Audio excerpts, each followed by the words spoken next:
we'll guide you through how to create a Zapier newsletter. If you find this helpful, consider subscribing and liking the video. First, open your web browser and go to Zapier.com. Make sure you're logged into your account, or sign up if you haven't already. Once you're logged in, click on Create a Zap at the top of the page to start a new automation.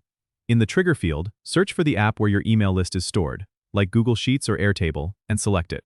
Choose a specific trigger event, such as New Row or New Record, depending on your app, which signals when to send a newsletter. Connect your account and test the trigger to ensure Zapier is pulling in the right information. Now, under the Action field, search for Email by Zapier and select it. Choose Send Outbound Email as the action event.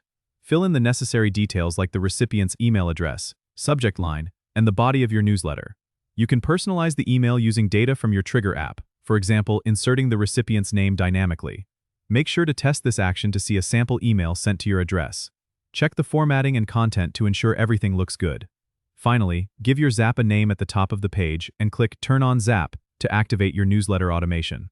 With this setup, every time a new entry is added to your spreadsheet or database, your newsletter will automatically be sent.